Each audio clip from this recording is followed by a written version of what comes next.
I'd like to call the meeting to order. Roll call, please. Mrs. Eichholz? Here. Dr. Hooker? Here. Mrs. Johnston? Mrs. Lewis? Here. Mrs. Singh? Here.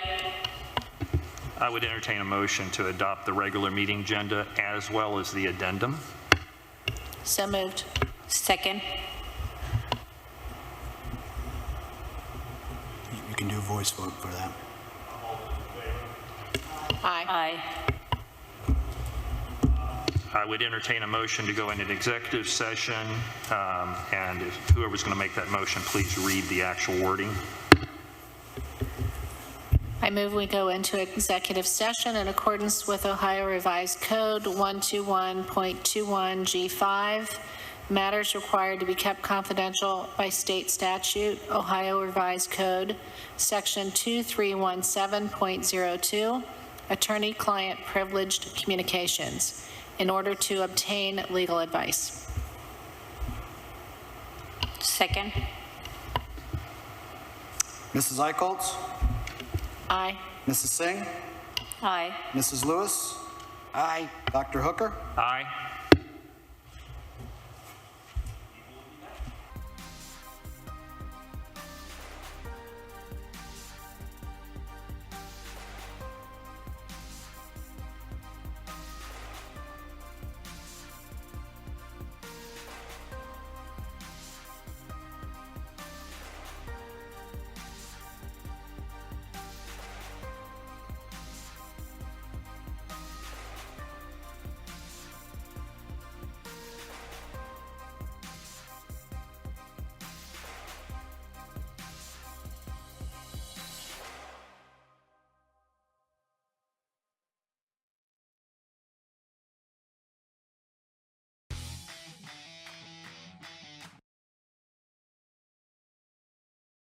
Of the United States of America, and to the republic for which it stands, one nation, under God, indivisible, with liberty and justice for all.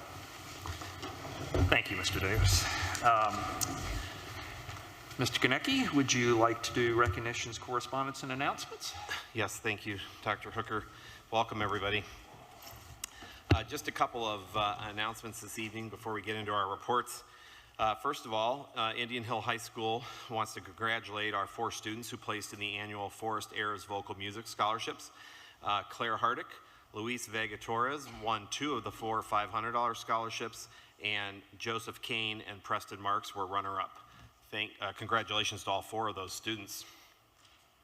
Also, Indian Hill High School junior Elsa Zhao completed an independent research project on cardiovascular medical devices under the mentorship of Dr. Sujata K. Bhatia, a professor at Harvard and the University of Delaware. Zhao presented her findings at the Biomedical Engineering Society Annual National Conference held in Orlando recently. Congratulations to Elsa. Going to turn it over now to Mr. Nichols for a short operations update. Thank you. We do have just a few updates about projects going on. Of course, the one that most are focused on is our construction project going on. And if you have not noticed, the building is gone. We've completely demolished the physical building, so it was time. So that is gone, and what you'll notice, and if you're not watching, you can certainly go to our website, and there's not much to look at right now, but there will be. So go to our website, and you'll be able to see that action happening on our live camera, but they will start to get rid of the concrete pad here over the next month, and in talking to them, you actually will never see the site not working over the winter. Even though it'll be cold, they'll still be grading and getting ready to be able to pour concrete in February. So we have a lot going on. And then over winter break, you'll notice that the awning to the auditorium here will go away as part of the demolition. That's part of the package. And the sidewalk will rebuild some entrances to be able to still accommodate all of the events that we have in here. So it won't look as nice as it does now, but when we get done, it will look beautiful. So we'll be doing that. over winter break. And then you might have noticed we just installed a new concrete pad that goes into the middle school gym, which is now fully operational. Our rec programs are using, as well as our school programs, and we're holding events back over there in the middle school gym. So we're in the process of putting up some signage to help make sure everybody knows where to go when they get over there, and we'll add some lighting as well for safety. And then a design update is that our architect MSA has just done a great job soliciting feedback from everyone. They have been working with students, staff, administration, our operations team here from the board. They've met with community members, the rec commission, our rangers, our fire department, representatives from the village. We've had security experts in reviewing it, technology experts, and Hamilton County zoning is involved with it. So, and I think the best part of their process is it's not a one-time thing. It's something where they get that feedback and then they go back and they get additional feedback and they hear what people think of the modifications they're making. So I really appreciate that MSA has got a constant process going on, and that continues. And we're still designing different buildings and different projects. And then in December, you'll hear a little bit of a larger update from our construction team. Skanska, MSA will be here, and they'll be providing even a more detailed update on the project. And then finally, just an operations update not related to the building project is that we met with the village earlier this week, and we added the village zones lighting here. We're always trying to be good neighbors, and how many nights we turn the lights on. Of course, that's just part of our community, and so they approve a certain number, and they approve the number of events we've been hosting, and so we're happy with that. So that is our operations update. Thank you, Mr. Nichols. Next up, we'd like to hear about our strategic plan update, and Dr. Stewart, I will put the slide presentation up here for you, and Great. Well, I'm really excited to tell you that we have continued to make progress. If there is a theme for what was happening during mid-October to early November, it was we were doing a little bit of talking and a whole lot of listening. So I'm really thrilled with all the different stakeholders who were able to be part of this process. As you know, we've been working with a group of people that were titled the steering committee, and we wanted to make sure that we received a lot of other feedback as well. So the next group that started to engage in this process was a group called the advisors, and we held 4 different meetings. The advisors included different stakeholders and also included some students. And I just want to acknowledge how grateful I am to work at this school district. That's different than almost every place else. I don't know if there's a time that you can ask people to dedicate hours of their time after school and have 100% participation, but that's what happened with us. Every single person who said, yes, I'll be part of that, came and was thoroughly involved in the conversation, and you just leave that meeting thrilled and excited about all of the great ideas that are coming. I also want to share another group that we did a lot of listening was our students. So I want to give a special shout out to our innovation coaches who cleared their schedules and gathered 160 students in small groups to hear their impressions of how school was going. This started in kindergarten all the way up through 12th grade. And our students' voices really are some of the most important voices through this process.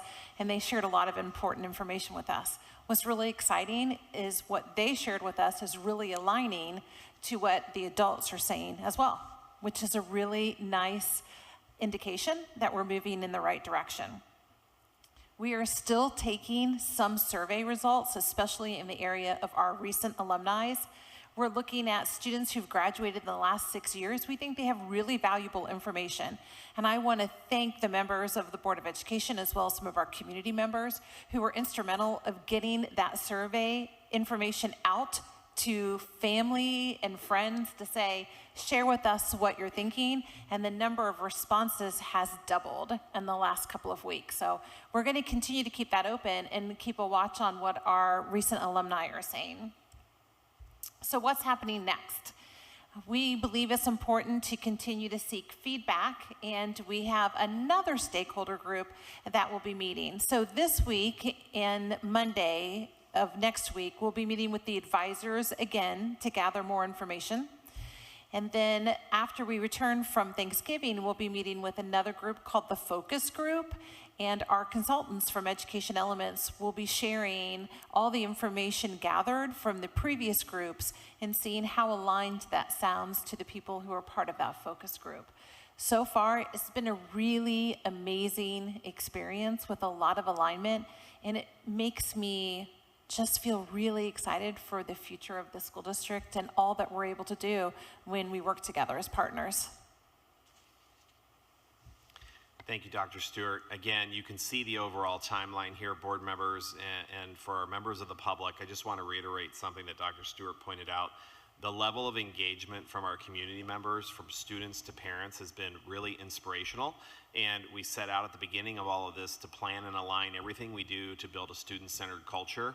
And having students at the center of the voice of these conversations has been really empowering, not only for our students, but I think for their parents and the other stakeholders coming to these meetings. And to Nancy and Nikki for their time with the steering committee, we are getting some amazing input and feedback that the steering committee is going to use to help draft a wonderful plan for you next month. Thank you, Dr. Stewart. Next up, and I will turn this over to Mr. Davis, is our 5-year forecast presentation. And board, if you don't want to turn around for this, there's actually a way to view it on your computer screens. It's embedded, if you go down to the treasurer's report, it's embedded under approve the 5-year forecast. You'll see a link that says presentation. And I will actually tell you when to change slides so you know when to change slides. I will be the beeper for you. So good evening and welcome to the November 2021 5-year forecast presentation. In November of 2020, when we discussed the district's 5-year forecast, ours was a fiscal story of significant unknowns due to the ongoing pandemic, the economy, and with our local revenue. Since that time, the picture has stabilized on all fronts, most specifically the approval of the 5.43 combined May 4, 2021 operating bond levy. This presentation will look at that historical vote along with other significant contributing factors to our district's fiscal well-being. I would like to begin by highlighting 3 major themes of our financial forecast. Has the board found it in my presentation, or the presentation in the...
Okay.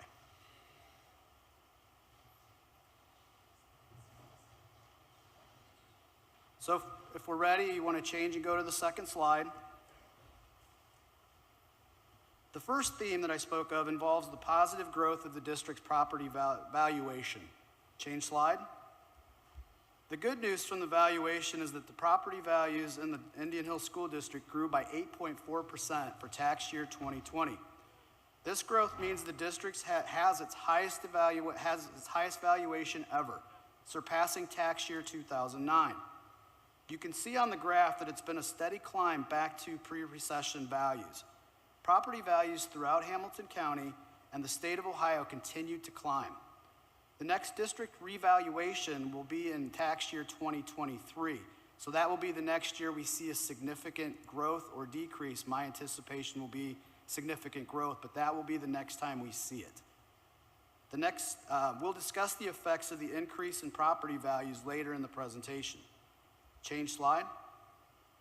The second major theme of the November forecast is the tentative agreement reached between the Indian Hill Educators Professional Organization and the Board of Education.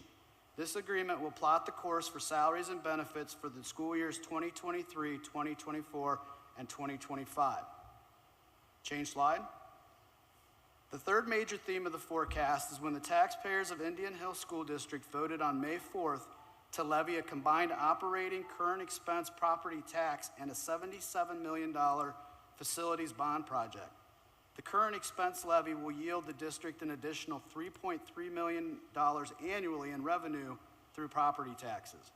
The $77 million facilities project will allow the district to replace the middle school, which was nearing 60 years old at the time of its demolition. The project will also allow the district to upgrade the security at the other 3 buildings, as well as infuse cash for infrastructure updates that had been eating into the general fund's cash reserve. Change slide. Overall, the health of the district remains strong.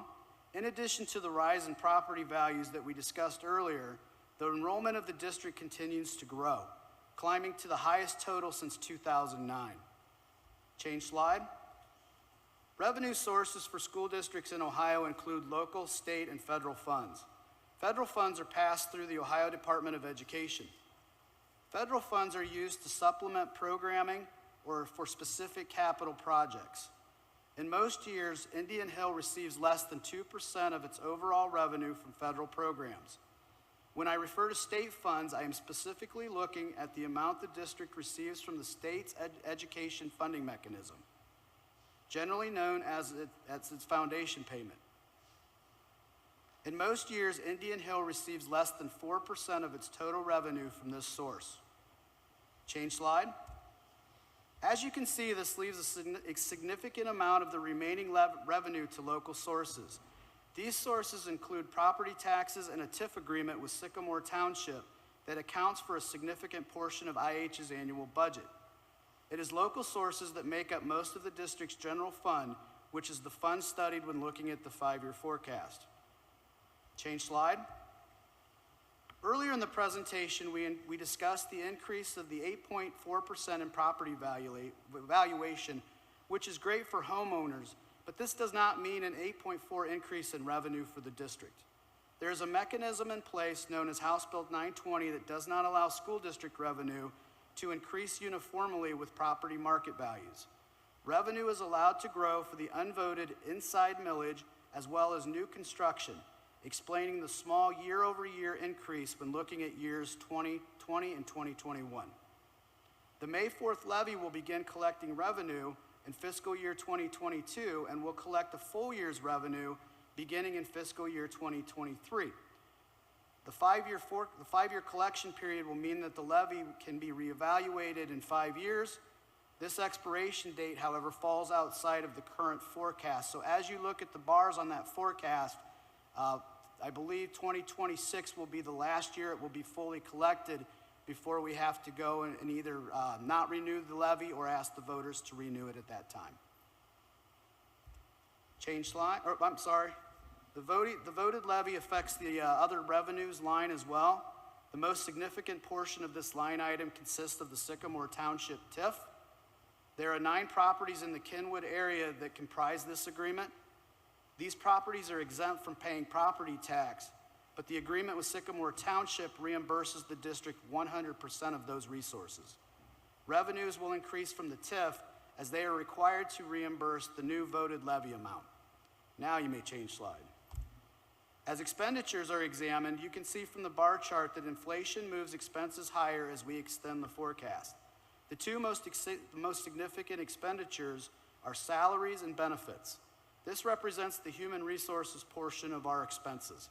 These are the teachers and educational aides who deliver lessons to our students, our bus drivers and mechanics who get them to and from school each day, and the administration and other support staff that help facilitate every day we're in school. Change slide. These graphs show the percentage increase in these expenses over time. Fiscal year 2021 saw a decrease in salaries. Fiscal year 2023 includes a one-time stipend paid to certified staff before leveling out over the final 3 years of the forecast. The large decrease in benefits in 2021 represents a large rebate from the Bureau of Workers' Compensation that is not anticipated in future years. Retirement benefits will continue to rise as salaries increase. Change slide. However, the biggest driver of the benefits expenditure is health insurance.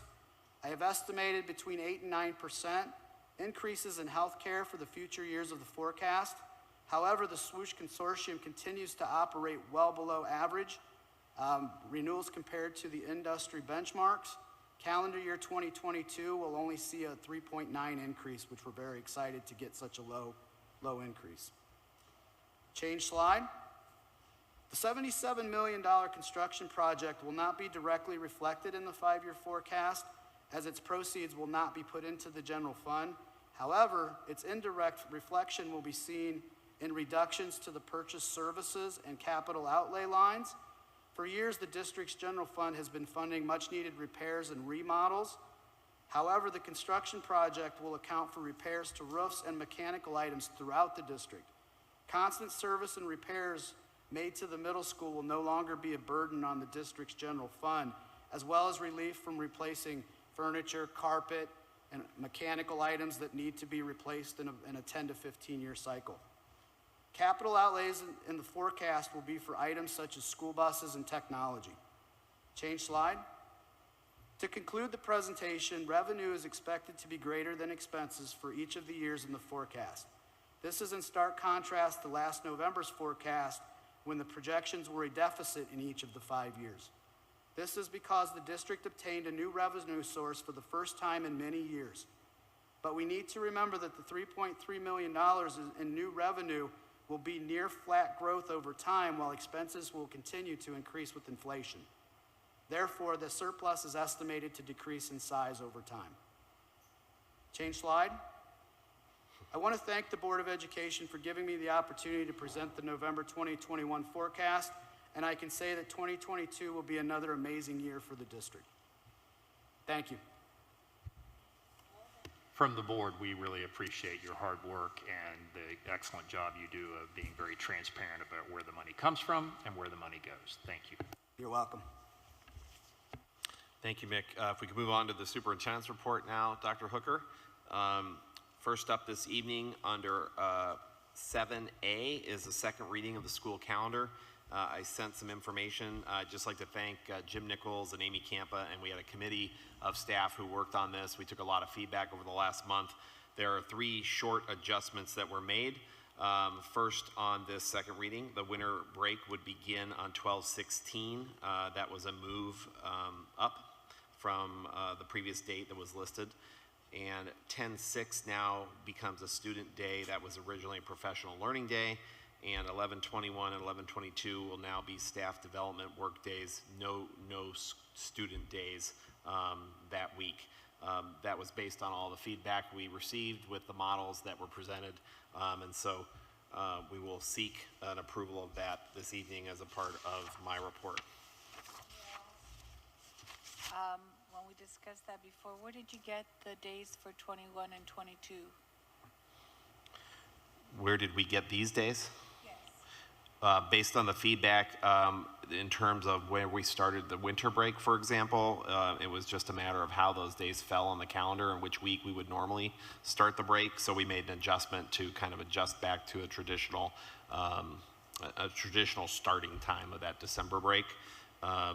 The professional learning day that is now a student day on 10/6, I think was a trade-off for how we're flexing our professional learning on the other days, just shifting around which days we will offer professional learning versus student learning.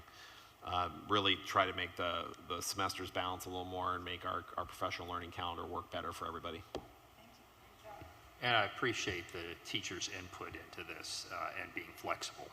It was very good. Thank you. Letter B is an approval of some overnight field trips, future field trips. Letter C includes our personnel actions. There are some approval of some classified substitutes, 1 change of contract, an approval of some non-certified contract salaries, approvals of supplementals and personal service contracts, retirements and resignations, and 1 tuition reimbursement. If there are no questions, sorry, we also have an addendum. Sorry, addendum item. Thank you once again. Addendum item D.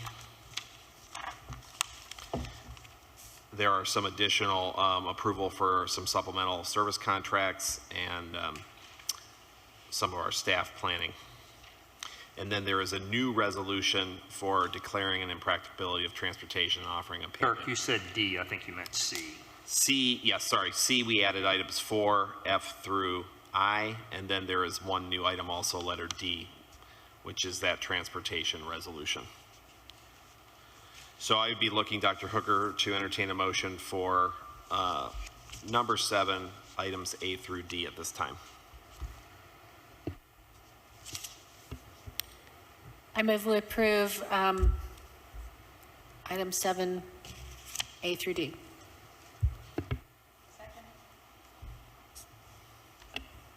Mrs. Eicholtz? Aye. Mrs. Johnston? Mrs. Lewis? Mrs. Singh? Aye. Dr. Hooker? Aye. Thank you. Mr. Davis, would you like to do your report? I would certainly welcome the opportunity to do my report this evening. Item A is to approve the minutes of the October 19th, 2021 regular meeting. And if I could, I would like to stop there and ask if the board will approve item A, since we had a board member who was unable to attend October's meeting. I would entertain a motion to approve item A of the treasurer's report. So moved. Second. Mrs. Eicholtz? Aye. Mrs. Singh? Aye. Mrs. Johnston? Mrs. Lewis? Dr. Hooker? Aye. Thank you. Moving on, I would like to approve the financial reports for the month ending October 31, 2021. Approve the establishment of one student activity account, that's a field hockey camp. Item D is to approve one following contract for 2021-2022 school year for preferred home healthcare, healthcare staffing agreement for school services. This is a contract as needed. Item E is to approve 2 construction change orders for Skanska on GMP 1 Cincinnati Bell Quasite Box, $3,677.20. And the second one is a water backfeed, $47,766.66. That was one that they found once they started demolition that they needed to get approved in order to allow us to get water over to the gym and make sure that our middle school gym is functionable. Item F is item F and G are items that we approve each year in November. The first is a resolution requesting the county auditor to make advance payment of our taxes. That just gives me the ability to ask the county auditor to send us over the tax payments as they receive them. Item G is the authorization to file a modified tax budget for the 2022-2023 fiscal year. Item H is to approve the 5-year forecast as it was presented. Item I is the acceptance of 2 donations. One's for the IH boosters for the high school. It's for their senior trip, donation of $2,000. And the second is from the foundation. If you remember last month, they donated on behalf of some IH wrestling alumni. There was some more money that came in from that group that completes the graphics and finishings for the new wrestling room, $1,900. As always, we appreciate all who donate to the school, and it's with their kindness and that benefits the district in ways that I can't possibly repay. So if there's any questions, I would entertain those. If not, I would ask that my report be approved, items B through I. Motion to that effect? I move that we approve items B to I. B through I? Yes. I second. Mrs. Johnston? Aye. Mrs. Lewis? Aye. Mrs. Singh? Aye. Mrs. Eicholtz? Aye. Dr. Hooker? Aye. Thank you. Mr. Konecki, you want to talk about the Neola policy updates? They have to do A and B. Yeah, Dr. Hooker, first I'd like to start with letter A under number 9 tonight. We're looking for a resolution for approval of a special release for Senate Bill 1. This is the substitute teacher flexibility bill. I don't know that it will have a large impact here on our staffing, but important for that flexibility based on the new Senate Bill 1 that was recently passed into law. This allows us to look at the employment status of people with a little more flexibility in terms of licensure. I would entertain a motion, if someone would like to make one, to accept item A of number 9. So moved.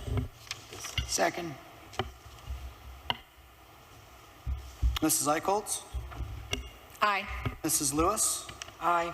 Mrs. Johnston? Aye. Mrs. Singh? Aye. Dr. Hooker? Aye. Thank you. Thank you. Now continue with those Neola updates. Item 9, letters B through U, we have 17 updates to Neola policies, and I'm not going to do a report on all 17, but I would ask board members to review those. Again, this is just a first reading, and there are several important updates in terms of language, and we will make sure that you have the red line updates to take a look at. Mr. Konecki is going to send out to all the board a link to be able to get to those electronically, because printing them all would just be sort of ridiculous. So everybody will be getting that link. So this is only the first reading, and then we can all review them and get back with us. Thank you. Other business, I would like to entertain a motion to accept the collective bargaining agreement 7/1/22 to 6/30/25 between the Indian Hill Ihevsd Board of Education and the Indian Hill Educators Professional Organization. Still move. Second. Mrs. Singh? Aye. Mrs. Lewis? Aye. Mrs. Eichholz? Aye. Mrs. Johnston? Aye. Dr. Hooker? Aye. And at this time, I'd like to recognize Amy Campa. I believe she's here, and would like to make a few comments. Welcome. Thank you. Good evening. Since the inception of IHEPO, our groups have benefited from open and honest communication. This is most evident during contract negotiations. I'm proud to be a member of a team that places an emphasis on mutual respect and collaboration to gather information, listen, and respond to the needs of all members of our community. This kind of relationship is one of the many things that makes our district unique. In this season of giving thanks, on behalf of the members of the Indian Hill Educators Professional Organization, I want to express my gratitude to the Board of Education for allowing us to be partners in this process and for accepting the tentative agreement. Together, with our families, support groups, and community, we will continue to work to make the IH Promise a reality for all students within our school district. Thank you. Thank you so much. I've been on the board with you all, and this has just made it such a wonderful place to be. Thank you so much for everything you do, and I think Mrs. Lewis and some others may have some comments they wanted to make. Yeah, I wanted to thank you and all members of IHEPO. I have enjoyed working with you for a very long time, and with IHEPO, and on behalf of myself and the personnel committee that we do the collective bargaining negotiations, I couldn't have dreamed of a better way to have mutual respect. You know, we did negotiations in a very different way before then, and I am incredibly thankful for what we have here at Indian Hill. Thank you very much. Thank you. And I'd just like to say that was my first experience working through the collective bargaining agreement, and it was a pleasure doing business with you all. And I know that we are unique in the relationship that we have with our teachers. And I also know that on behalf of our taxpayers, our students, our community, that you all will deliver and then some on everything that is always expected of you, and you go so far beyond what is expected that I don't even need to say it. But really, really appreciate everything that you all do the safe environment you provide for our children, the excellent education, and the collaboration that's available at all levels in this district. Really appreciate it. Thank you. Thank you so much. Now, Mr. Konecki, could you give us a presentation on COVID-19, please, where we are as a district and where the facts are falling right now? Yes, just wanted to say briefly, because she was behind my back and I couldn't see her there. Amy, thank you on behalf of Mick and myself for all that you do. We appreciate it. IHEPO is such a special organization. I've been doing this for 27 years now, and I can honestly say this is the type of unique relationship that should be present in all public school districts for administrators, board members, and teachers to be able to work together and collaborate in the way we do. It's very special, and that's because of the hard work of our teacher leaders. Appreciate it. Okay, moving on to COVID operations. So, thank you, Eric. Again, our priority, as we've stated, going back now for really over a year and a half, is in-person, in-school learning.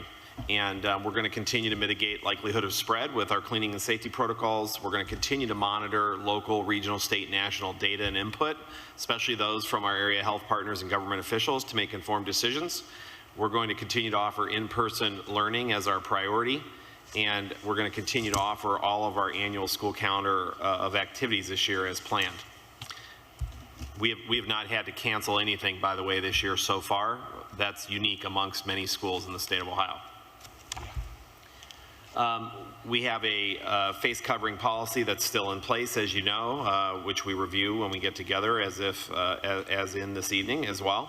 And there is still a federal transportation order required for all passengers on public transit through January of 2022. We don't have any updated information about whether that will be amended at this time.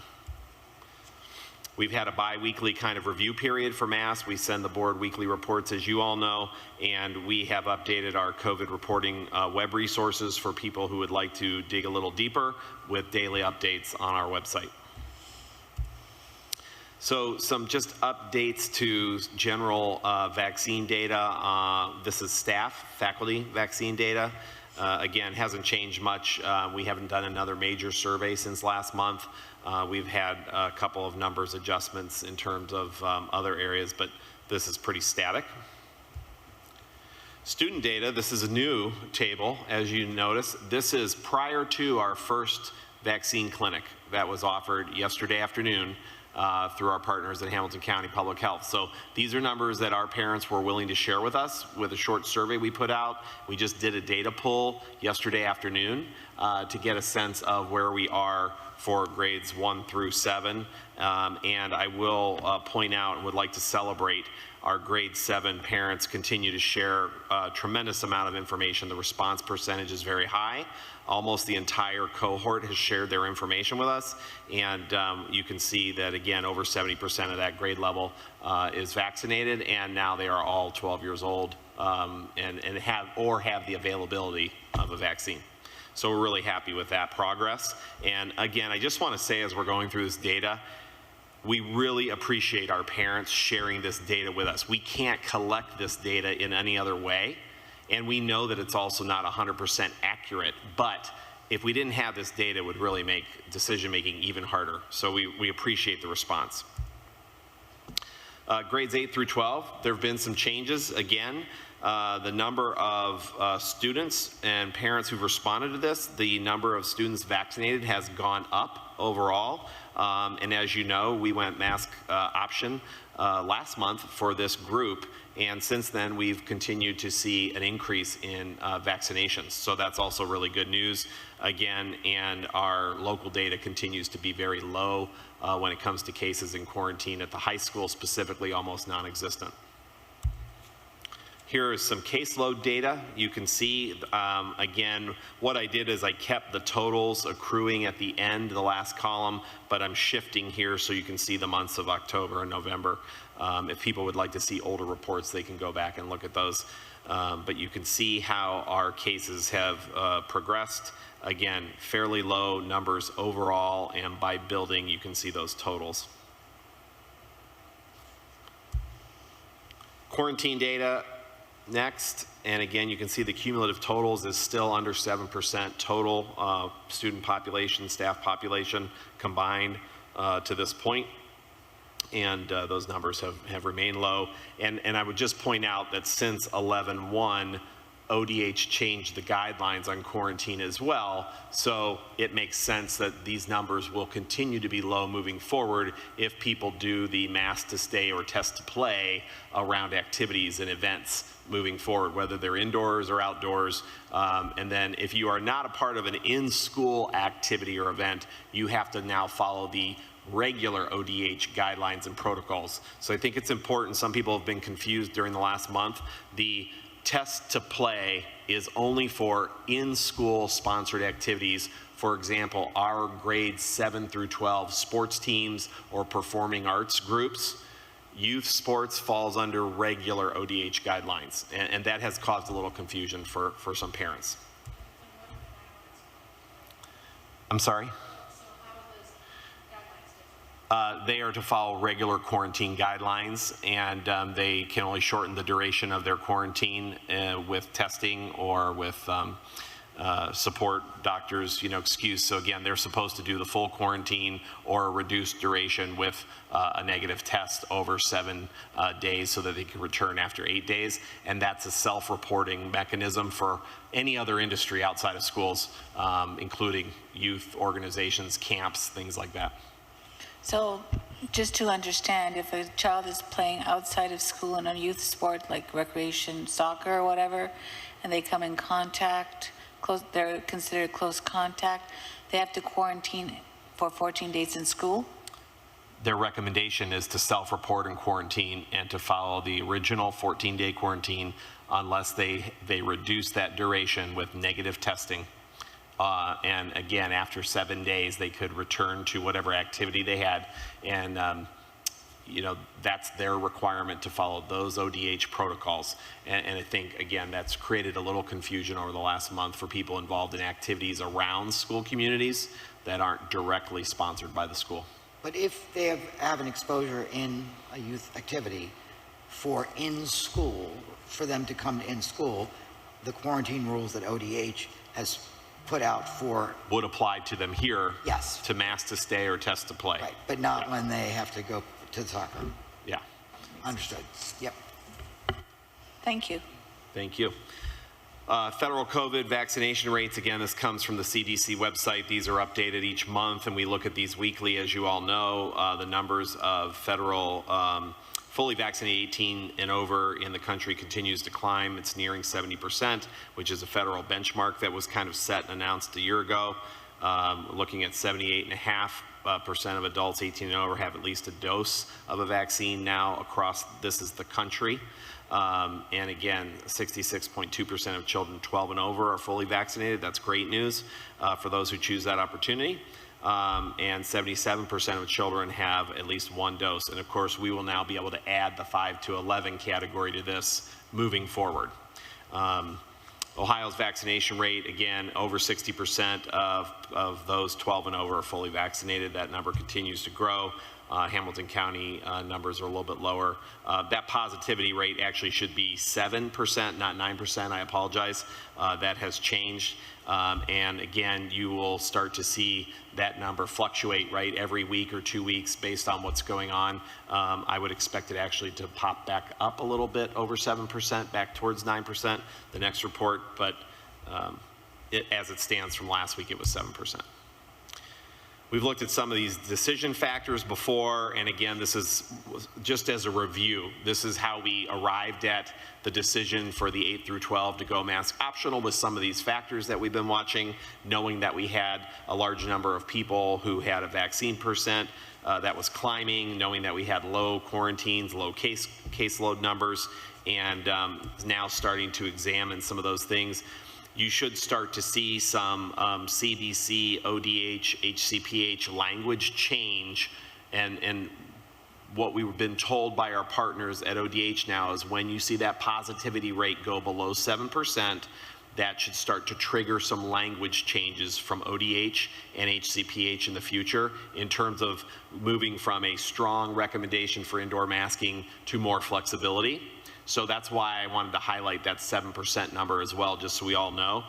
There was also a question last month about that R rate and what Cincinnati Health Collaborative and Tri-Health talk about.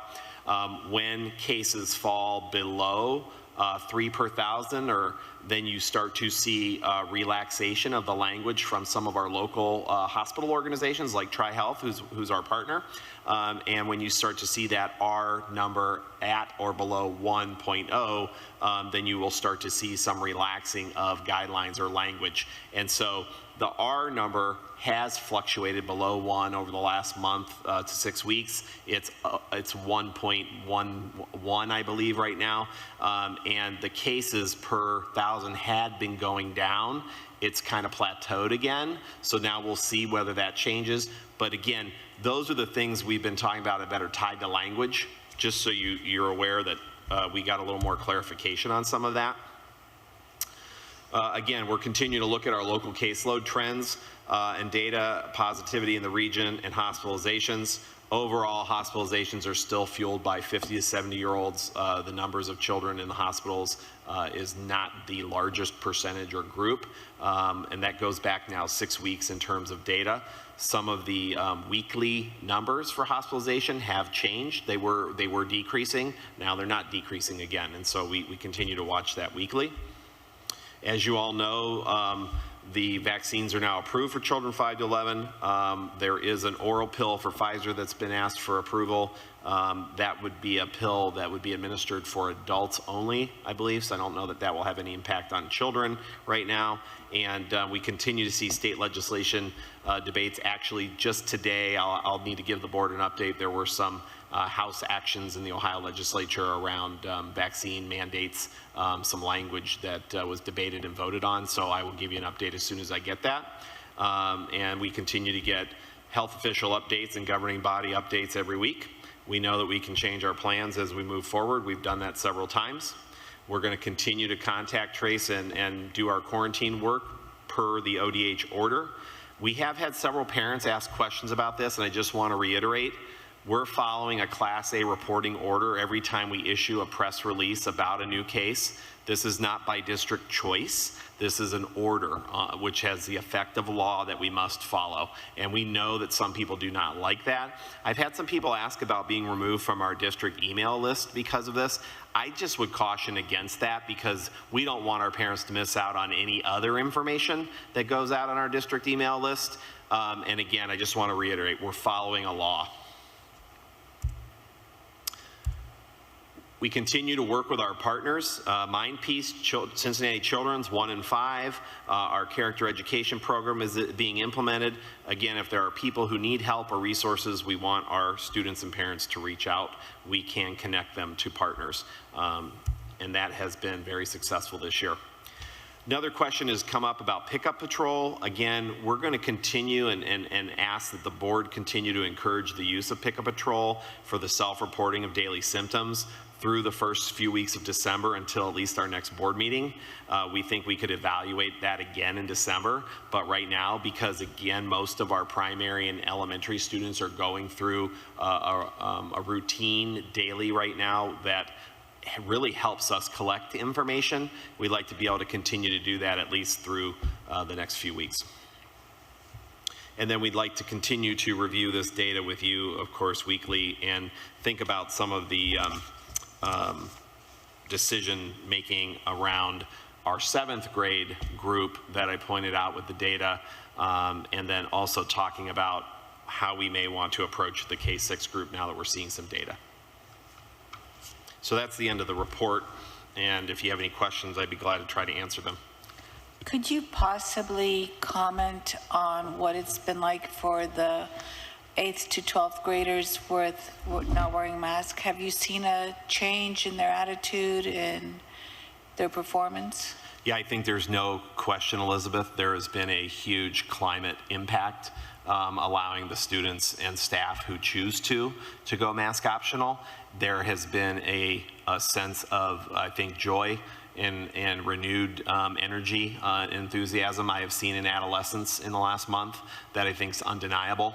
And why wouldn't it be? They've done everything we've asked them to do for the last, 2 years and continue to be responsible. And at the same time, we've seen a healthy percentage of students and staff who, if they choose to wear masks, that's totally fine. And I think our teachers and students have been really supportive of one another because that's what this community has done. I think it's been very flexible with one another and very supportive in the buildings. Our teachers have done an amazing job, and I think our students have, at the high school, especially the ones I've talked to, think they feel like they've kind of earned this, right? Because they've had low cases and low quarantine and they feel like they've done the right thing. So there's definitely been a climate impact. Thank you very much. Elizabeth, it's funny you asked that question. I had asked him that same question as we got ready for the board meeting because I think it is important, and he had noted that. If we could wait to do further comments from all the board members and let the public speak at this point, I'd like to invite public commentary if we have any. Mr. Cox, do we have a list? All right, Dr. Hooker, nobody has signed up. Well, then that is easy. And so then I'd like to talk about COVID and just let each board member just where they are and what you think. Go ahead. If you could pull that mic a little closer. So with respect to the 8 through 12, thank you for that information. I do think that that's great news. We have not also, obviously I watch everything you send out to us, and we've not had any spike in cases. We haven't had a spike in quarantines. But that's something that I know that you as administrators look out for. The question I have on 8 through 12 is, as an administration, now I know we had to do this at the elementary school, but as administrators, do you feel like if cases start to rise, and we are seeing a little bit of rise in cases, and it may or may not rise, but do you feel that you have the ability to make adjustments, or do you think, there's been various time, or the slides that you presented tonight, as well as earlier in time, about guardrails that basically permit or, let you guys make a decision by grade level, like all of a sudden there's 10% of our student body or 10% of the whatever class, or 10% of our staff in teaching 10th grade now are not here. Are you able to shut down, do you think, or do you think we as a board should put some guardrails on it to give you some guidance so that the community kind of knows where you're going? Great question, Kim. I think we have some guardrails in place that we used and we've employed throughout the last year and a half, but really came in handy when we had to look at this with the elementary grade levels in early October. So there are a couple of hard factors we would look at for grade level decisions, which is what we've tried to communicate, I think, throughout this school year. We would try to make grade level decisions about operations. And I think moving forward, we could use the same factors, not just for mask requirements, but also for operational situations. And so one would be the total number of grade level staff that are absent, because that directly affects our operations. And we know that when we have over 10% of our staff starting to miss at a grade level, that becomes problematic. Total number of students absent, again, by grade level, when that climbs over 10%, in conjunction with number one, we start to have a larger issue in terms of delivery and efficacy with instruction. And then number three would be the number of COVID cases and what percentage that is. Again, throughout the entire pandemic as a district, we've been under 2% in terms of case numbers, but when you start to see it at a grade level grow, by percentage, we have to watch that. And then, of course, those quarantines are connected to the case numbers usually. And when that quarantine percentage grows, those first four factors, grade level staff absence in conjunction with students absent based on COVID numbers and quarantine, those are the four hard factors that forced us to move to change operations. I think those same things would be the signals that we would want to use when we had to consider mask wearing in the future. in order to mitigate more problems, right? If we started to see growth in cases or quarantines, and based on the ODH guidelines we have in place, I think those are the 4 tight factors we would look at. And then there's 3 others. I can see Dr. Hooker wanted to ask me something. There's 3 other that I think are also important. Local health orders that would be either revised or new, that would be communicated to us. State health orders that would be revised or new, given to us. And any kind of federal order that we would have to respond to. Those would supersede everything else, right, if we got an order as an effective law. But I think if we're looking at those 7 things, those first 4 factors could be used in combination for local grade level decision making and or building level decision making moving forward. And I think it would trigger a 2-week mask mandate and or a 2-week operational change, because we know it takes that long to mitigate the COVID symptoms. When we are made aware of these cases or these surges in cases moving forward. And again, that would be a suggestion that I think our team has worked on to talk about. When I think that, and the reason I'm raising the question obviously is when we had the issue at the elementary school, I mean, if they were mask optional, would there have been a point before we reached the point of having to shut down where you as administrators would have recommended, let's go to mask required for this grade level so that we don't have to be out of school for 2 weeks? Yeah. And I don't think actually, because then everybody was mask required just right now. But at the high school, for example, right now, we would want to add the layer of mask requirement in first, right, before we would move to an operational change. And we think the same factors would apply. Okay. That's what I was going to ask you. So I like what you're saying, but our goal is to keep the kids in school. I would like to, if we can keep the mask off the kids and get the kids vaccinated, but I don't want the kids remote learning. Right. So I think that I don't want to tie your hands behind your back, and I don't want to have an emergency board meeting. I think we need to come up with some guardrails, as you said, that says to you, we now delegate this responsibility to operate on these things. And I think that can you come up with right now that this is it. I believe the language of these factors used in combination for local grade level and building level decision making for a 2-week mask mandate and or remote learning option as necessary gives us what we need, and I don't see any of these 7 things changing. Okay. I think the question is what specifically would get you to go from mask optional to mask mandate before you have to consider remote learning? Like an intermediate. From the masking to remote learning, again, it would have to be a combination of the first 4 items. No, well, how would you go from mask optional to mask mandate? Growth in cases and quarantines would continue, which would tell us that the masks aren't. But above what? I think that's what we're trying to say. What numbers would you But that's use? what he's been saying since August. He's given us these numbers. I guess to be clear, sorry, Nancy.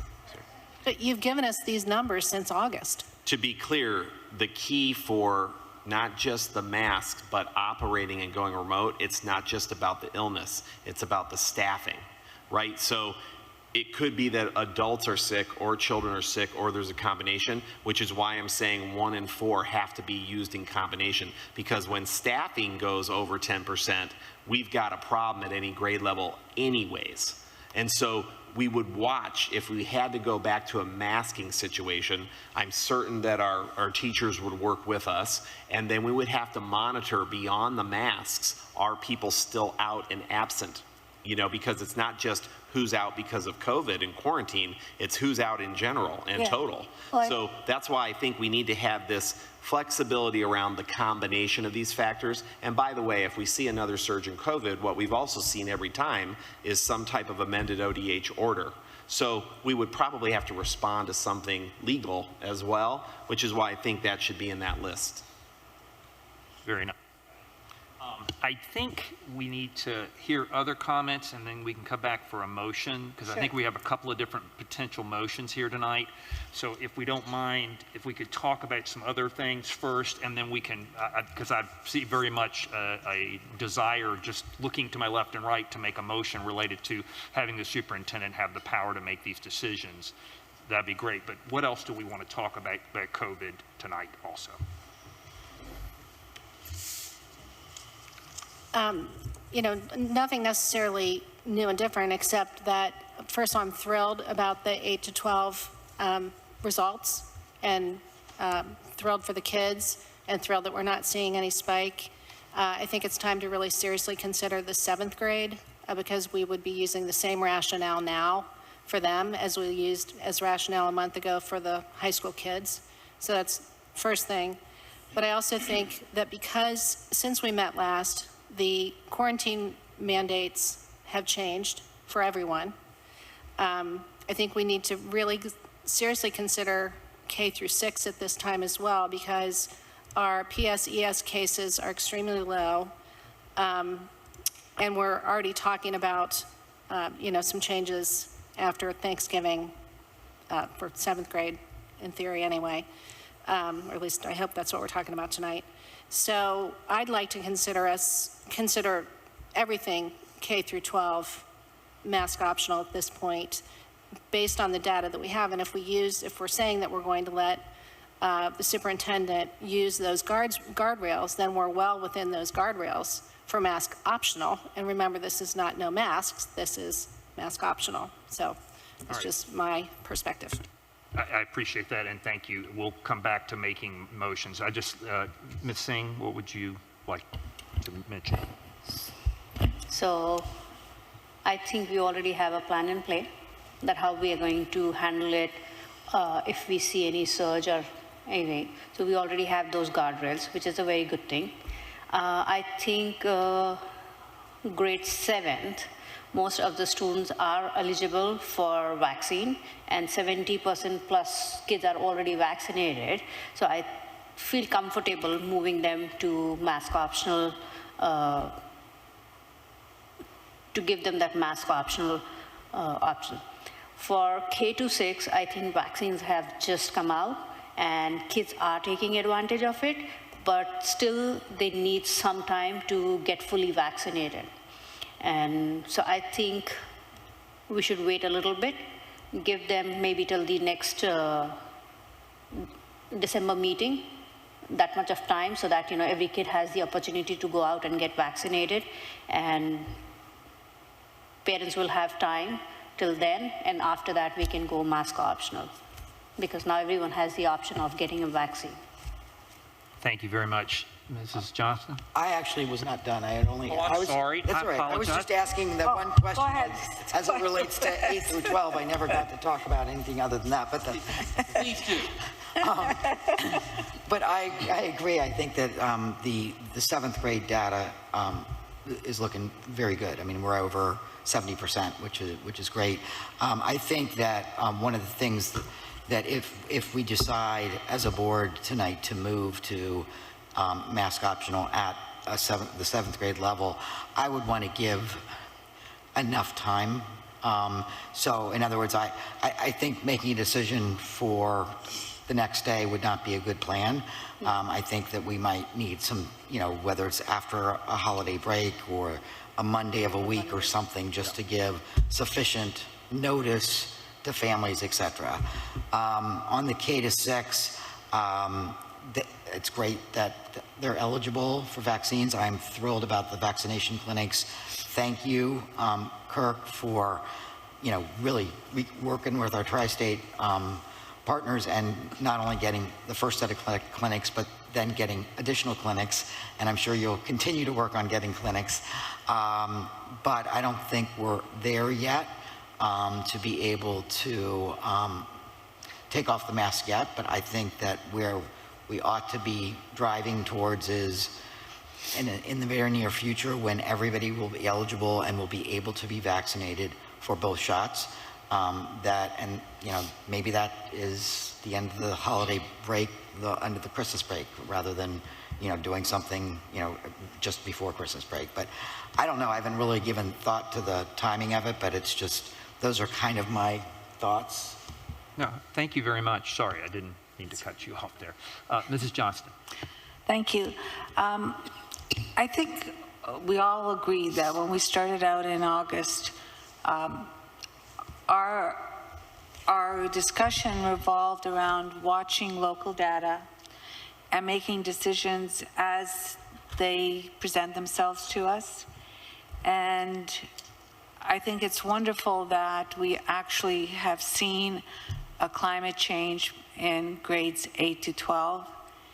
And I look at the data for the kindergarten to grade 7, and the data has been very low, and there has been no increase, and the quarantine levels have been extremely low. And I think it's extremely important for these young children to be able to see their teachers. I think we all agree we agree that they need to be able to, it's almost more important for them than the high schoolers not to have a mask. And Madeira has gone to mask optional. A lot of the districts have gone to mask optional. We're not really at the cutting edge of this idea. And I think with the guardrails in place, I don't see a reason not to move ahead to have it mask optional from kindergarten all the way to grade 12. I think it's important for the community, it's important, more important for the children, and I think this administration has demonstrated time and time again since this COVID started that they are on top of the situation, they're able to swiftly change direction, and I have to say that with the guardrails in place and they can anticipate the movement, we can go back to mask mandates and proceed in a safe way. Thank you, Elizabeth.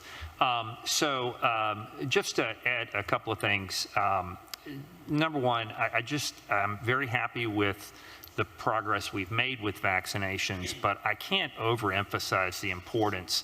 I was just looking on my phone, data from Wisconsin that just came out, and we've heard this a little bit, but I just want to say it again. Fully vaccinated people were 5 times less likely to be infected, 11 times less likely to need a hospital bed, and 15 times less likely to die. Everybody in this community needs to get a vaccine. Please get a vaccine. This is the most studied vaccine of any vaccine in the history of vaccines. It was studied in more people before it was released. It is safe. It has less complications than polio vaccine, and thank God our grandparents took the polio vaccine and wiped out polio. I'd like to wipe out COVID. So I really need to emphasize, let's not be happy with 70%. We need 97%, okay? We really need to get this vaccination rate up. I appreciate all the comments. As far as the 7th grade, I kind of agree with what's been said already. As far as K through 6, I think we just haven't had enough time for the vaccines to take effect yet. I think we need to the science says give them a few more weeks to be vaccinated before we do it. I totally gather why. I mean, the 7th graders are basically effectively in the high school for a huge part of their day, and so it just seems to make sense for that group of people. But anyway, so if I could...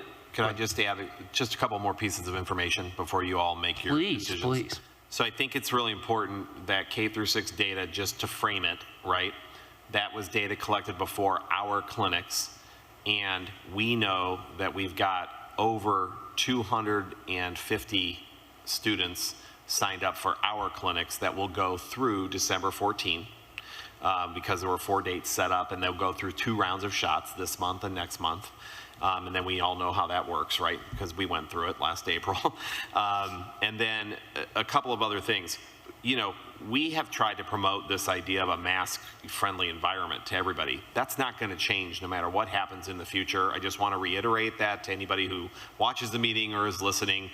Talking about mask option or removing masks does not mean we will not encourage or support anybody who would wear a mask in the future, no matter what grade level or staff or visitors.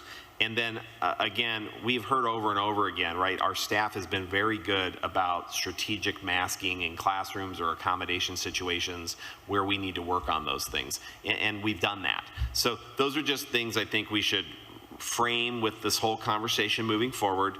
We know that you all have seen since the last board meeting ODH's guidelines change. They will continue to probably evolve and change. They give us a little bit of a signal. And then, of course, that vaccination becoming available now is something. Those have all changed in the last 4 weeks. So I just think it's important to keep all that in mind.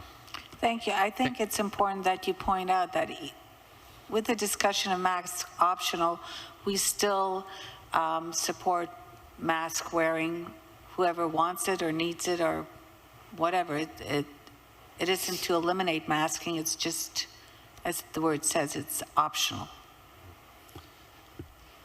All right, if it's okay with the board, I'd like to entertain a motion to separate some things out. Do the 7th grade first, please.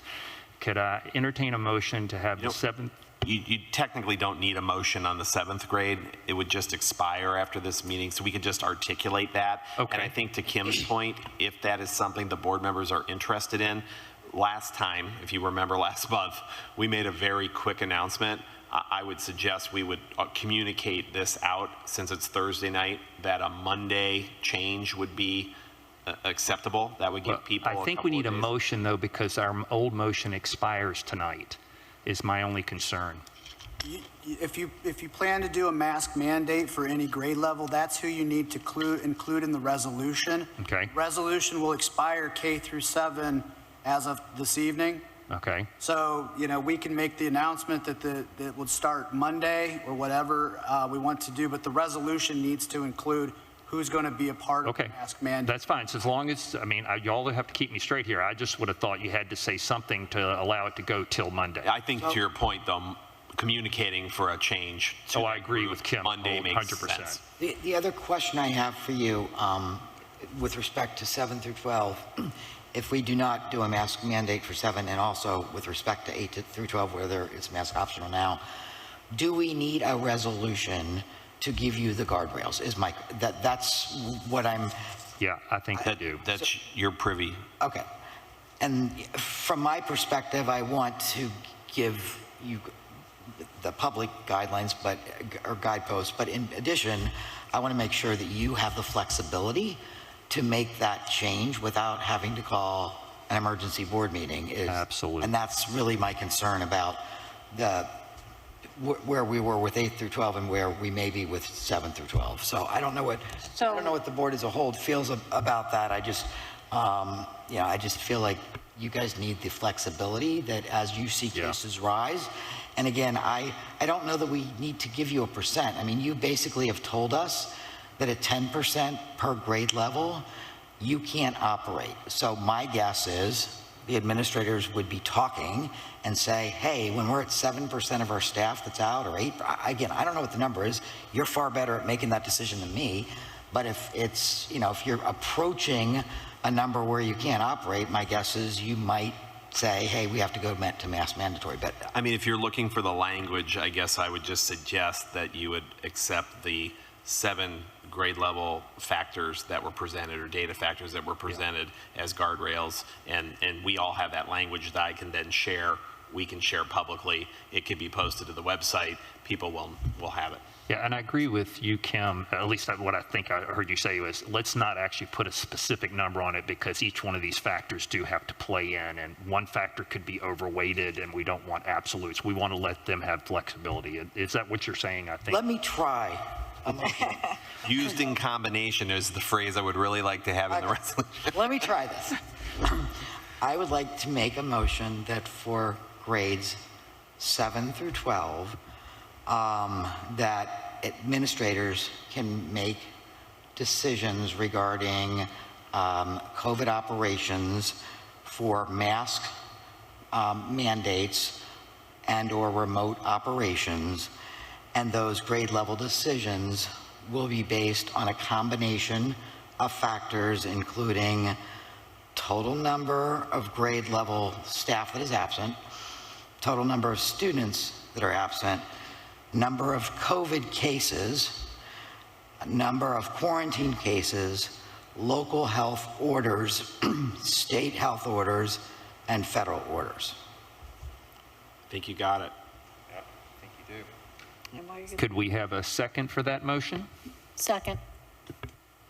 Do we have any further discussion related to that motion? Can Yeah, can I just ask why you're limiting 7 to 12 for the guardrails? I mean, I can do 8 through 12 because right now we only have that. Why I think, Kim, Right?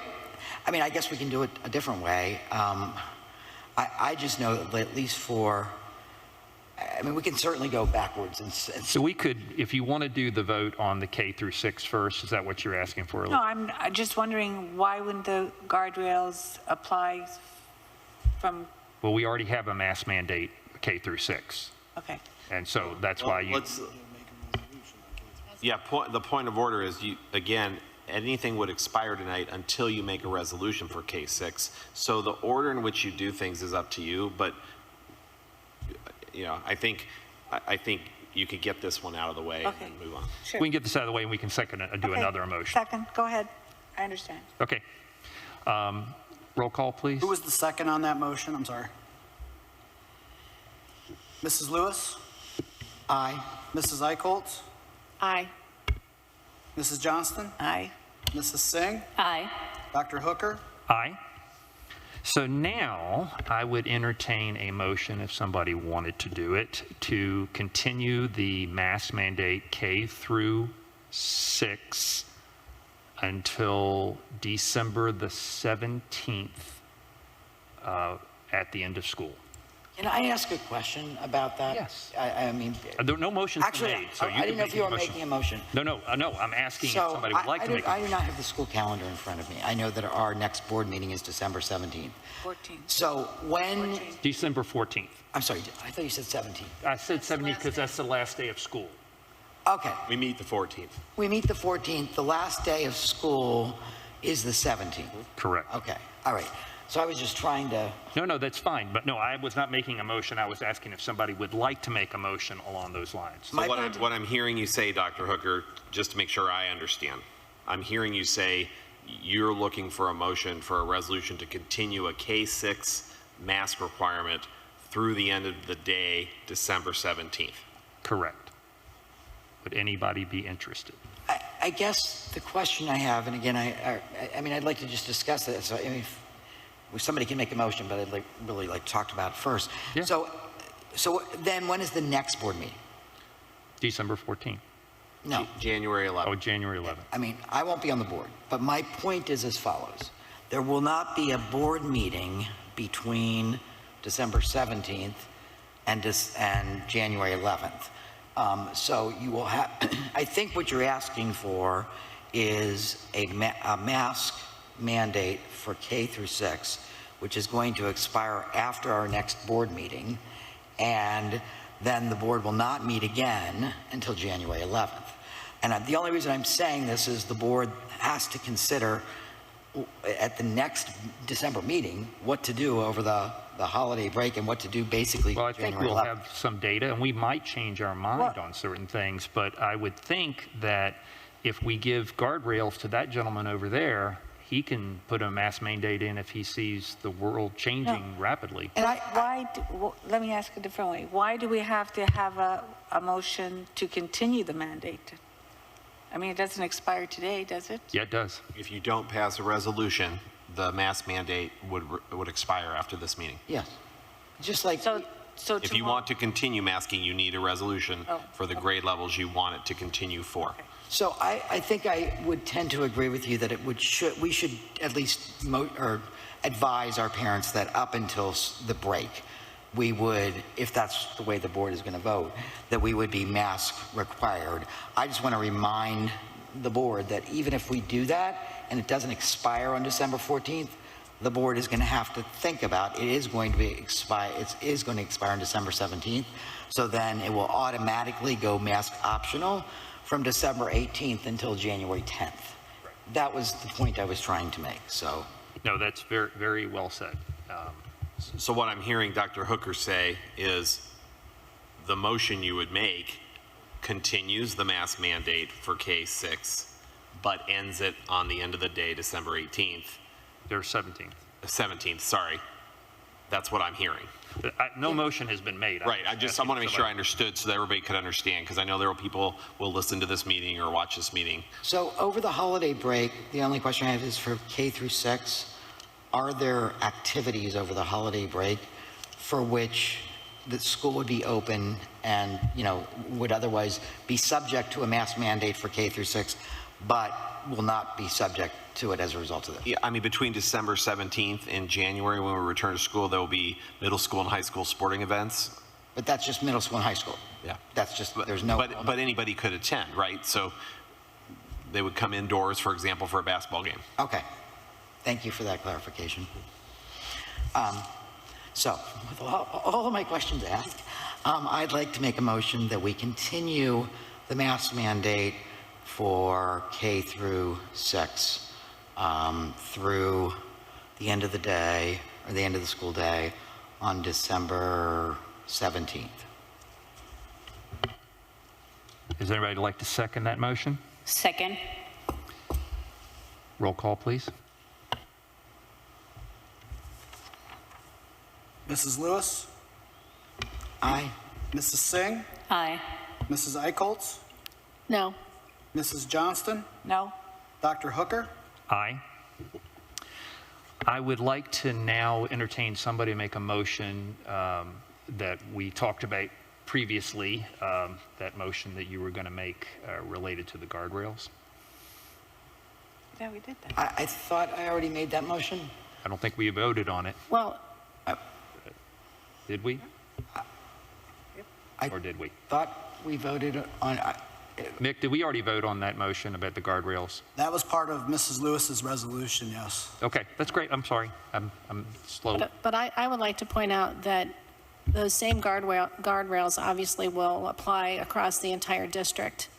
And right now, just for the record, in K through 6, which we just passed a mandate, they are well below the data for the guardrails in those grade levels in every factor.